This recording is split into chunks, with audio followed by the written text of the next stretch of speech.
Bienvenue sur Africa 24 dans cette nouvelle édition du QG Week-end. Voici les titres de l'actualité. Renforcement de l'état de droit au Soudan du Sud grâce au tribunal mobile spécial conjoint.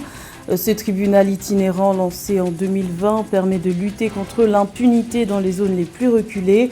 La 3e édition vient de s'achever dans le nord-ouest du pays. Nouvelle décision dans le cadre de la politique de stabilisation des prix des produits pétroliers au Gabon. Le gouvernement a décidé de surtaxer le prix du carburant pour les industriels, mais préserve les prix à la pompe pour les ménages. Une nouvelle stratégie pour alléger la facture salée. Et la relance des activités économiques du secteur privé est soutenue par la Commercial Bank au Tchad. Un accord de près de 15 milliards de francs CFA conclu avec la Banque de développement des États de l'Afrique centrale devrait prochainement bénéficier aux petites et moyennes entreprises locales. Mais tout d'abord, un nouveau drame s'est produit le 7 juillet à Beni, dans l'est de la République démocratique du Congo. Au moins 14 civils ont été tués dans une nouvelle attaque attribuée aux rebelles ougandais ADF, force démocratique alliée. L'attaque visait un centre de santé de la commune de Loumé. Plusieurs gardes-malades ainsi qu'un infirmier sont portés disparus. Pour le porte-parole de l'armée du territoire de Beni, le capitaine Anthony Moalou Chahi, il s'agirait plutôt d'une attaque perpétrée par des miliciens locaux Maïmaï. Il indique d'ailleurs que 3 miliciens auraient été neutralisés et un autre capturé suite à des accrochages avec les militaires. Également dans l'actualité, désillusion au Burkina Faso. La rencontre des anciens présidents n'a pas eu lieu comme prévu. Ce qui devait être une rencontre historique axée autour de la réconciliation nationale a finalement tourné à un véritable fiasco. Seuls 2 des 5 anciens présidents conviés par le lieutenant-colonel Paul-Henri Sandaogo Damiba ont honoré cette invitation. Étaient présents Jean-Baptiste Ouedraogo et Blaise Compaoré, dont le retour d'exil suscite la polémique quelques mois après sa condamnation dans le procès historique de Thomas Sankara. Michel Kafondo, Yacouba Isaac Zida et Roch-Marc Christian Kaboré étaient donc absents, bien que raté. Ce rendez-vous controversé fait couler beaucoup d'encre. Un tribunal itinérant pour renforcer l'état de droit et lutter contre l'impunité dans les zones les plus reculées. C'est l'initiative lancée depuis 2020 au Soudan du Sud en collaboration avec la mission de maintien de la paix de l'ONU, MINUS. Les communautés du nord-ouest du pays ont pu bénéficier en juin du déploiement de la 3e édition du tribunal mobile spécial conjoint. Les explications dans ce sujet de la rédaction. Renforcer l'état de droit, même dans les zones les plus reculées, c'est la mission entreprise depuis 2020 par le tribunal mobile spécial conjoint en collaboration avec la mission des Nations Unies au Soudan du Sud, un système judiciaire exclusif dont la 3e édition s'est achevée le 24 juin dans la région de Bahr el Ghazal, située dans le nord-ouest du Soudan du Sud. Objectif affiché, garantir l'équité et l'égalité entre tous les Sud-Soudanais, moyen efficace de lutter contre la violence et l'impunité. Cela nous a permis de constater une très forte réduction du nombre de cas et une sorte de frein à l'impunité. Cependant, c'est un processus coûteux. Nous ne pouvons pas continuer cela. Notre prochaine étape consiste donc à examiner comment nous pouvons rationaliser ce processus pour nous assurer que nous aidons la police à être sur place pendant la migration annuelle, pour soutenir le système judiciaire sur le terrain, afin qu'il puisse intervenir et rendre justice instantanément lorsque le processus de migration se passe. Ce système judiciaire exclusif a notamment pour but de résoudre les tensions persistantes entre les agriculteurs sédentaires et les éleveurs de bétail semi-nomades, des divergences qui dégénèrent fréquemment en conflits à grande échelle, causant des morts et des déplacements de population. Ce tribunal mobile va maintenant beaucoup aider le gouvernement parce que vous savez, il y a d'autres régions qui sont très reculées. Par exemple, si quelque chose se passe à Timiza est très loin, comme vous le savez. Le gouvernement n'a pas d'infrastructure là-bas, donc pas de mobilité. Difficile de s'y rendre pour résoudre une affaire. Mais pour le tribunal mobile spécial conjoint que la MINUS soutient, il est possible de se déplacer vers cette zone. et ils peuvent aller très vite, juger l'affaire et revenir.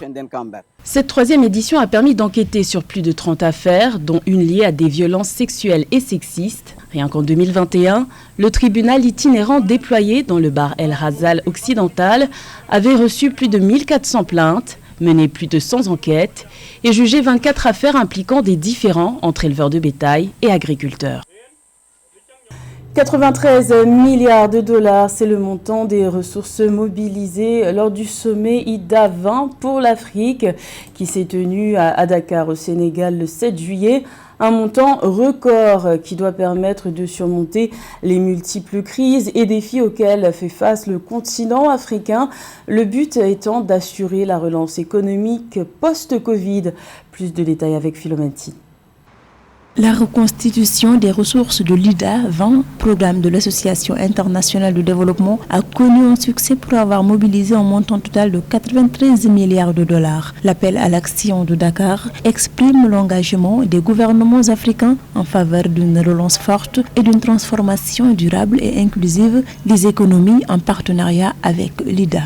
Avec les ressources de l'IDA 20, nous investirons dans les domaines prioritaires de développement pour surmonter les défis structurels tels que la fragilité, le changement climatique et la dégradation de l'environnement.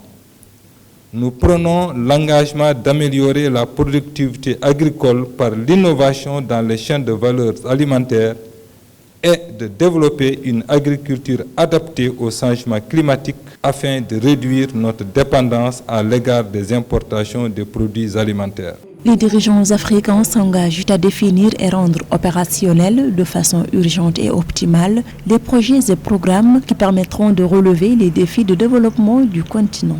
Nous nous engageons à accélérer la transformation économique de l'Afrique pour atténuer les chocs futurs.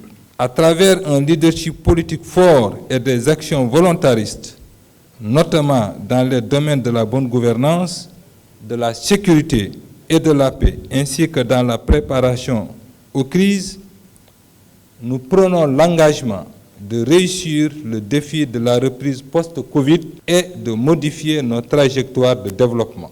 Dans le domaine de l'environnement, le continent compte intensifier les efforts pour revitaliser les écosystèmes. Les chefs d'État africains réaffirment leur engagement à prendre des mesures pour assurer l'accès universel à une énergie abordable, fiable, durable et moderne d'ici 2030, soit une fourniture de l'électricité à 85 millions de personnes supplémentaires par an au cours des 8 prochaines années sur le continent. Face à l'envolée des prix des hydrocarbures, le gouvernement gabonais adopte une nouvelle stratégie pour alléger la facture. Les citoyens les plus nantis passent à la caisse. Les autorités ont décidé de surtaxer le prix du carburant pour les industriels et les gros consommateurs dès ce mois de juillet. Pour le citoyen gabonais lambda, les prix du carburant à la pompe restent stables. Les explications de Séverin Ndouke. 22 par les autorités gabonaises, le citoyen lambda ne payera plus le même prix que les autres fonctionnaires de la présidence, de l'armée ou encore les industriels.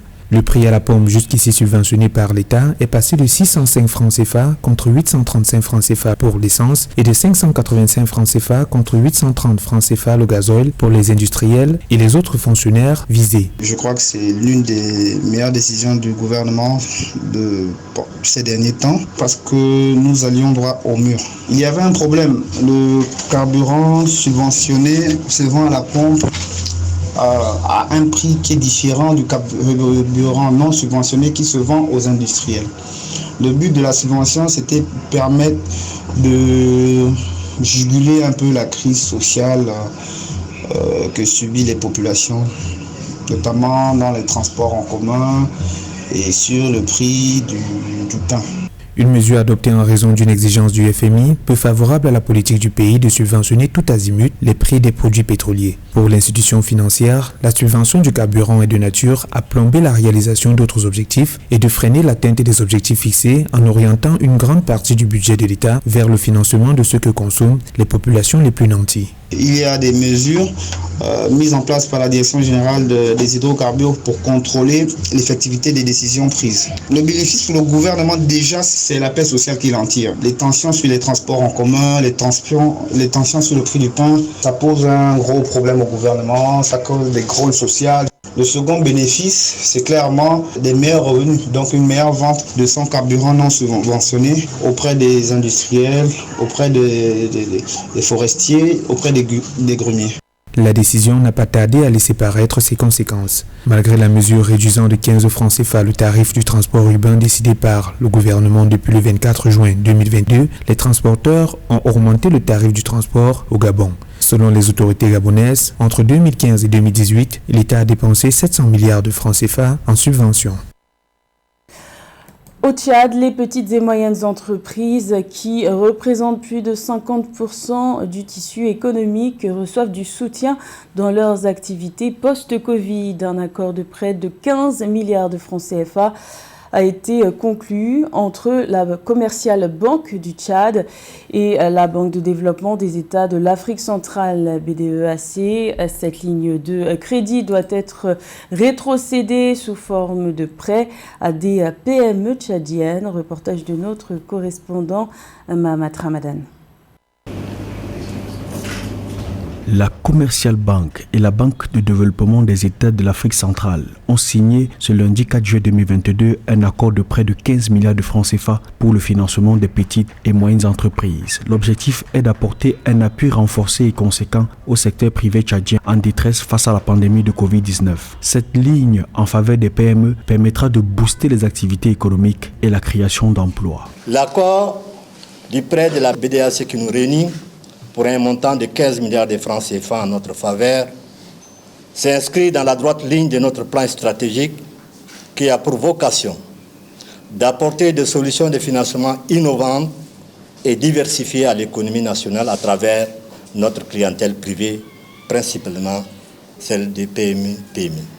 Pour la BDEAC, l'ouverture de cette ligne de crédit est une réponse post-Covid-19 à l'endroit des opérateurs économiques tchadiens qui pourront ainsi relancer leurs activités et accroître leurs revenus. Il est aussi attendu de ce fonds la création de plusieurs milliers d'emplois dans le domaine de la transformation des produits agricoles et pastoraux. La BDEAC, conformément à son plan stratégique 2017-2022, ambitionne d'élargir son champ d'intervention en faveur de PME et PMI qui constituent un maillon important de l'économie de notre sous-région.